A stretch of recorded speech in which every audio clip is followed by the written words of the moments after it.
আপনারা দীর্ঘ ইনজুরির পরে কামব্যাক করেছেন, বড় দিকে খেলছেন, মানে সব কিছু মিলে এবার কি বলে ঢাকা প্রিমিয়ার লিগে আরো শতভাগ এবার ওদিকে ফিট মানে ফিট করতে পারবে? অবশ্যই দেখেন আলহামদুলিল্লাহ যে প্রায় 16 মাস পরে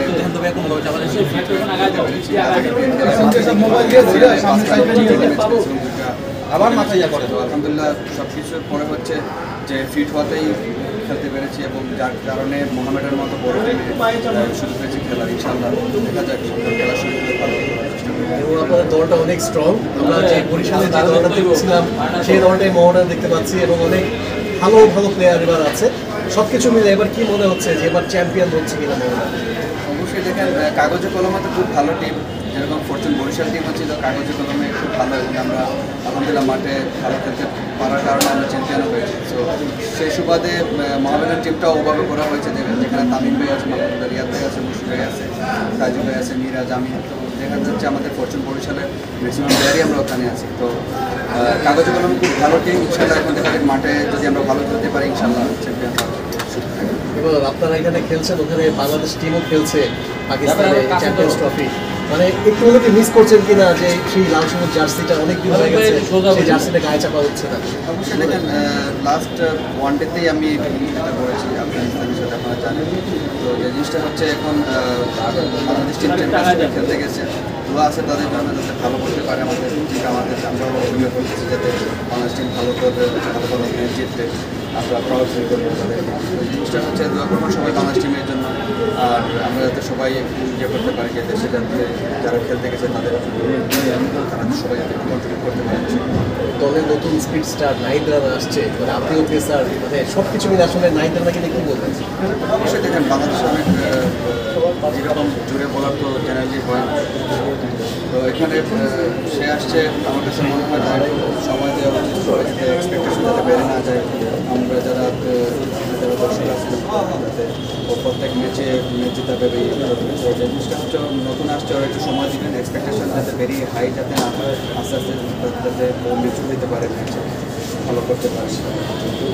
রাউলপিন্ডির দুটো ম্যাচ চ্যাম্পিয়নশিপে বাংলাদেশ করে দুটো ম্যাচ, এখানকার কন্ডিশন, এখানকার উইকেট সব কিছু মিলে আসলে বাংলাদেশের জন্য কেমন কতটা ডিফিকাল্ট হবে, আসলে বাংলাদেশের প্ল্যানিংটা কেমন হওয়া উচিত? ইন্টারন্যাশনাল ম্যাচ সব জায়গায় ডিফিকাল্ট, সব টিমের জন্য। আপনি দেখেন চ্যাম্পিয়ন্স ট্রফিতে যারাই কম্পিটিশন করতে গেছে ওখানে সবাই কিন্তু ইকুয়ালি, কাউকে আপনি ছোটো করে দেখতে পারবেন। একটা জিনিস হচ্ছে বাংলাদেশ টিম আমরা জানি আমরা ওয়ান ডে খেলাটা খুব ভালো বুঝি এবং ভালোভাবে খেলতে পারি। তো ইনশাআল্লাহ দোয়া করেন বাংলাদেশ টিমের জন্য যাতে লাস্ট দুইটা ম্যাচ আছে আমরা যাতে ভালো করে সেমিতে যেতে পারি।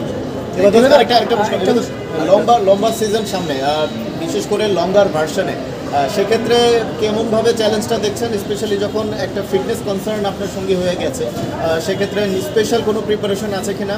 কারণ ইনজুরি থেকে তো এরকম লম্বা ভার্সনে লম্বা সিজনটা এর আগে আপনি শুরু করা হয়নি। আলহামদুলিল্লাহ যে এরকম লম্বা সময় পরে খেলতে পারতেছি এটা হচ্ছে সবচেয়ে বড় জিনিস। কারণ আমি লাস্ট 16টা মাস যে কষ্টটা করছি তার রিওয়ার্ডটা এখন আস্তে আস্তে পেতে শুরু করেছি। লাস্ট দেখেন আপনি বিপিএলে খেলেছি এবং খুব ভালোভাবে আমরা চ্যাম্পিয়ন হয়েছি। তো ওখানে আমার কিছুটা হলেও কন্ট্রিবিউশন আছে টিমের প্রতি। যে জিনিসটা হচ্ছে আনফিট করলে তো দেখা যাচ্ছে মোহামেডান কোনো ছোটো টিমে নিত। তো ওখানে তামিম ভাই ছিল, মুশফিক ভাই ছিল, রিয়াদ ভাই ছিল, ওনারা দেখেছে যে আমি কী পরিমাণে হার্ডওয়ার্ক করেছি এবং আমার যে ওয়ার্কের দিক থেকে জিনিসটা আছে ওনারা সবাই অ্যাপ্রিসিয়েশন ছিল, সবাই যাতে আমাকে ভালোভাবে সাপোর্ট করতে পারে। যে জিনিসটা হচ্ছে লম্বা সময় পরে খেলতে আসাটা হচ্ছে অনেক সবাই কিন্তু আসলে পারে না এই জিনিসটা। আমি যে রিওয়ার্ড এখন আস্তে আস্তে পেতে যাচ্ছে। সামনে ঢাকা প্রিমিয়ার লিগ আছে, one day match 10 over bowling করতে হবে, ফুলের সাথে 50 ওভার মাঠে থাকতে হবে।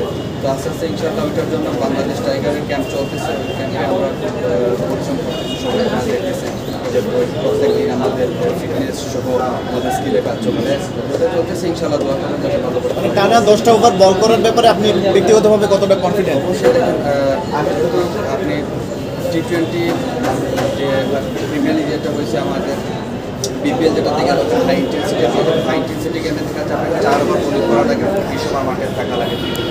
তো ওখান থেকে ওয়ানডেতে একটু হলেও একটু রেস্ট, লাইক 10 ওভার আপনি বোলিং করবেন কিন্তু ইন্টেন্সিটিটা একটু হলেও কম। তো এখন আলহামদুলিল্লাহ ওই মাঠে থাকার যে ব্যাপারটা ওইটা এই টাইগার ক্যাম্পে ইয়ে করতেছে, তারপরে আমাদের 26 তারিখ থেকে মোহামেডানের প্র্যাকটিস শুরু হবে, তো আস্তে আস্তে ওইটা ডেভেলপ করার ইয়ে চলতেছে।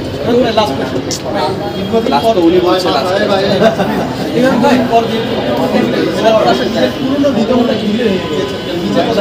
অবশ্যই আমার কাছে তো পুরনো রিদম মনে হচ্ছে যে আমি ফিরতে পেরেছি। এটা হচ্ছে সবচেয়ে বড় জিনিস যে আমি হচ্ছে রিদমে বলে আমার রিদমটা হচ্ছে মেইন স্ট্রেংথ, সাথে আমার পেস আছে। তো আলহামদুলিল্লাহ খুব ভালো লাগতেছে এখন যে ইয়েতে যাচ্ছি, ইনশাল্লাহ দোয়া করে যাতে ভালো। এবার ভাই লাস্ট একটা কোশ্চেন লাস্ট 1-2 বার হয়ে গেছে।